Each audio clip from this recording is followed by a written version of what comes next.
Hi friends, welcome back to the journey of the discerning life. And we're in week 7, chapter 7, having an intentional focus to our deliberateness toward a discerning life. And I'm with my chore bucket right here. My chore bucket joined me today in my more casual shirt too. Saturday mornings, often I'm scrubbing toilets and vacuuming floors and taking care of this house that God has given to us, and that over the years we've expanded and added to and done all sorts of stuff to. But it requires maintenance, doesn't it? Ugh. Whether you're in a small place, a large place, or something in between, we've never hired out and asked anybody else to do our dirty work. It's all been yours truly and Ruthie with our scrubbers and our cleaners and our buckets.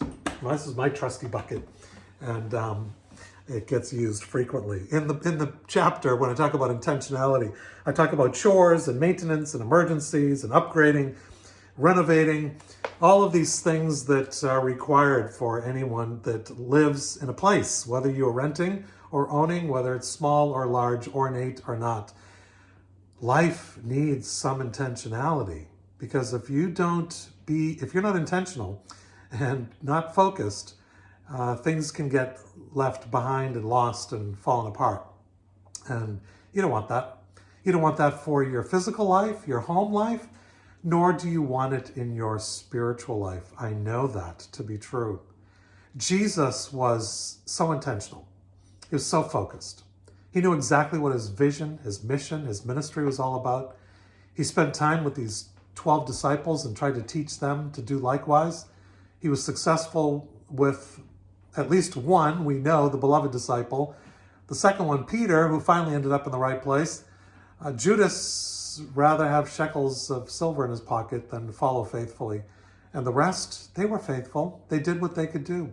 And they lived the life as God invited and instructed them to do so. So Jesus, the intentional Lord and Savior of our lives, reminds us to be intentional and focused as well. And if I can find these pages, I keep trying to find the right pages I want to look at, and I keep getting lost. But anyway, this chapter is a really important one. It's a somewhat of a transitional chapter, because it shifts us away from, remember, the biblical, the prayerful, the personal, then we went relational and contextual, and now we're here at this place of focus, of being intentional about the very people that we're focused on and working with. And if we're going to live the discerning life together, it's going to require communal focus. We need to make some big decisions as spiritual leaders. I talk about on page 163, spiritual leadership provides hospitality for the soul to dwell and flourish in God, facilitates community cooperation and collaboration in partnership with God's people, and ensures that God's glorious and gracious kingdom is preserved and advanced in our lifetimes. I love that definition. I've crafted it. It took me many years actually to craft it, but it's something that becomes all the more meaningful today in the importance of the focus and the priority. And I'm going to lead like that, and I'm going to encourage others to live like that as well. I want to empower others to become fully focused on God. So it means we have to shift from being human engineered to spirit empowered. We have to shift from prayerless to prayerful. We have to shift from fast paced to God paced, from strategic to systemic, from successful to faithful, from coerced to organic, from static to agile. Friends, I hope you resonate with that as you read those sections in this particular chapter, because those are important invitations for all of us to consider. We have to shift away from the way the world is pushing us and encouraging us to be, and instead to live life faithfully and fruitfully for the glory of God, for the majesty of his name, and do so together with grace and power and love for one another. So it's going to require these three practices that are at the end of this chapter of practicing a preference for God. The first is indifference. If you're so wedded to your best ideas, you're not going to be indifferent. It's going to be difficult for you to pull away from that best idea. But with holy indifference, to open-handedly allow others to speak into those ideas, to maybe even change our opinion about a particular idea or a particular way of being. So it's important to be indifferent.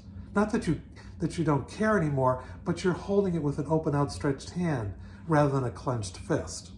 The second is consolation. I talk about that in the chapter, the difference between consolation and desolation.